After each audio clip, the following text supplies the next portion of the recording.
J. Dickey.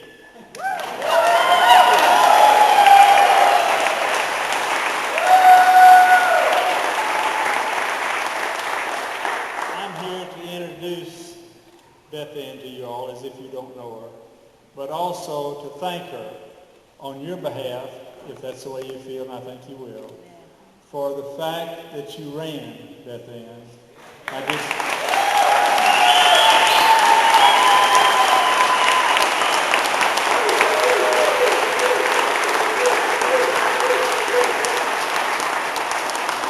What she's given us is the pleasure of knowing that at least we didn't let the Washington interests come and say we're going to manhandle the 4th District at the expense of our country.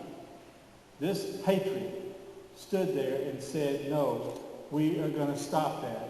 Even if we lose, she said, and I tell you, she ran a race that was commendable, and I want to thank her, and I want her to know that I admire her as much as her hometown folks admire her, and I appreciate her very much. Congratulations.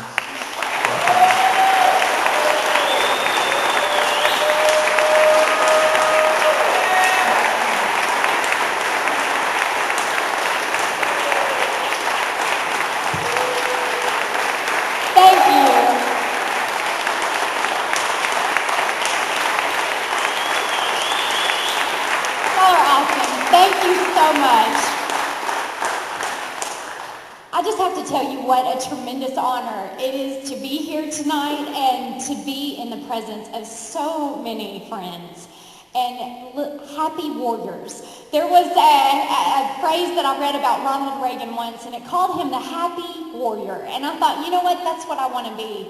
I want to be a happy warrior, and that's been easy this year because this room is filled with happy warriors because we are positive, we are optimistic, we are hopeful about the future of this great country. We know that America's best days are yet to come, but the reason that is that we are warriors. We are going to continue championing the things that we know are best and right and true and honorable and noble about the United States of America, and we will never let go of that.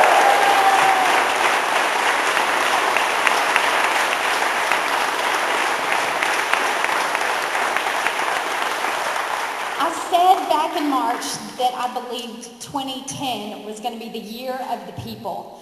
And it has been the year of the people. It has been a year that the people have stepped forward. Many of you in this room tonight, you have never gotten involved in the political arena before, ever. Some of you have never even desired to touch it with a 10-foot pole. And look at you, here you are at 11 o'clock at night or later, on a school night, a work night, a busy night. You have worked your hearts out. You have sweated, you have campaigned, you have gotten out there, you've made phone calls, you've canvassed, you've worn your t-shirts, you've slapped a bumper sticker on your car maybe for the first time ever, you've sent out letters, you've sent emails, you've risked everything to be involved in this campaign. And when I look out tonight, what I see is America. I see America because I see it in your faces and the lives and the spirits and the souls that it represents. And that's why I know that we're going ever forward. I mean, this is an exciting thing to see what we've done. Y'all, you knew. I didn't have to tell you we were trying to do the impossible down here in the 4th District of Arkansas. We were taking on the 10-year incumbent. We were the ones trying to climb that mountain. And I tell you what, we came a lot closer than a lot of folks gave us any chance to do whatsoever. We raised 5 times the amount of money they said that we would. We carried more of the percentage than they said that we would. This has been an exciting and galvanizing experience. And y'all are the reason for that. And I just have to thank you. This has been a Back to Basics campaign. And many of you have been a part of that. And what you've done, what you've given, what you've invested. And I just have to, in my prayers, believe that it's going to come back tenfold on every one of you for stepping forward and making this happen. Here's what I would say. From the beginning, I have said I wanted to be a people's candidate because this was the people's house. The United States Congress is the people's house. And that has truly motivated me every morning that I have gotten up. And you are the reasons I've done what I've done. I'm looking out and I knew, even the moments I got battle tested and weary, I knew that somewhere out in the 4th District there was a volunteer sweating their hearts out, working their tail off to get out there and continue promoting and communicating and articulating this conservative message. And that, again, is this barn is filled full of the folks that have made that happen. But here's what I have to say. Campaigns end. But from the beginning, I said I wasn't in a campaign. I said I was a girl on a crusade. And crusades continue. And y'all, we have to continue articulating the conservative message. We have to continue talking about the principles that are true and that made this country great. We cannot abandon those principles now. And we have to continue doing what we can do to do our part. The crusade continues. And I have to say this, I did get off the phone with Congressman Ross just a few moments ago. I congratulated him on a race well run.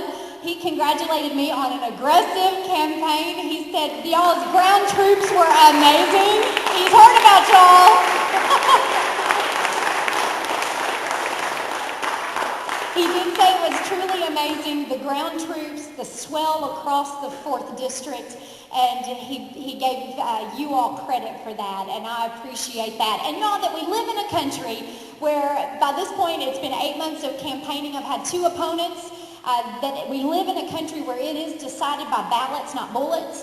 That at the end of a hard-fought campaign, you can pick up the phone, you can talk to your competitor, even after a spirited and animated campaign, and that you can be friends. And that is what I love about America more than ever. And the world continues to look to us to show them how that is done. And I hope that we will always continue doing that. But I will say this, it is comforting to know, even though we did raise 5 times the amount of money than we were told that we would raise, it still took Congressman Ross spending $2.7 million to beat 110 pounds of conservative ideas.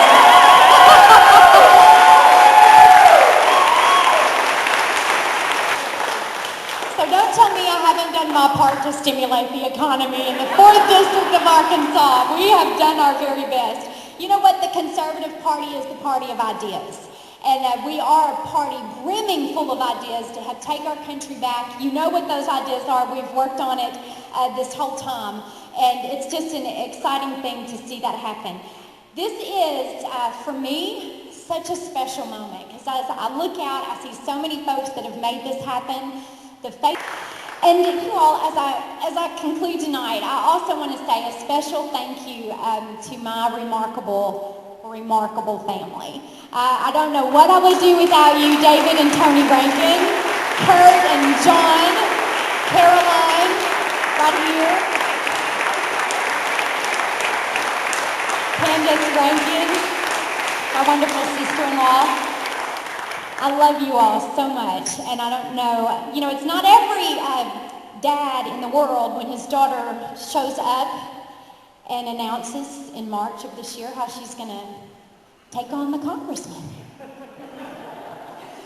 It's not every dad who's the president of a university that'd be thrilled about that. And he supported me, no questions asked, and that every daughter could be the daughter of parents like David and Tony Rankin. This world would be a better world. And I love you all.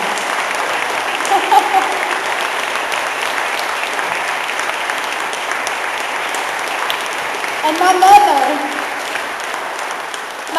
has probably traveled 20,000 miles with me. So she has been a road warrior is what she's been. She's driven most of those miles too, which has been absolutely amazing. And y'all, as I look out tonight, I just see so many faces. I love you all. I hope you can sense that. I hope you know how humbled I am that you came along beside me and joined this journey. This was not an easy race. This wasn't one of those that was up for grabs. So this was a formidable task. You have joined the effort and you have poured your hearts into this, and I appreciate it. And I just want to read to you the verse that the good Lord in heaven gave to me when I decided to do this. At the beginning, it's from the book of Daniel, and it says, he changes the times and the seasons. He sets up kings, and he deposes them. He gives wisdom to the wise and knowledge to men of understanding. To thee, O God, I give my thanks, for thou hast given wisdom and power. My prayer is that the United States of America will always humble herself and bow her knee to this God, and who has blessed us as a nation and as a people up until this point. And I hope that we will have the courage to continue to acknowledge his presence for us as a nation and take us forward to the next place that he has envisioned for America. Let me just say as I close, this has been remarkable. Thank you, everybody. Brian, I see you hiding back here, who's done the sound. So many of you, I can't even tell you how special it is that you've even hung around this long tonight. Thank you so much. And I just want to say, one of the ways I've closed my speeches all year has been, I know there's been an interest in our founding fathers, but what we've needed this year more than ever are defending fathers. And you've been one.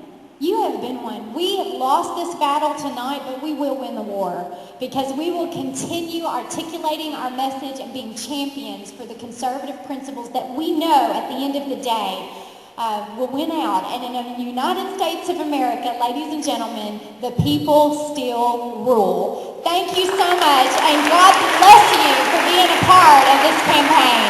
I love you so much. Thank you.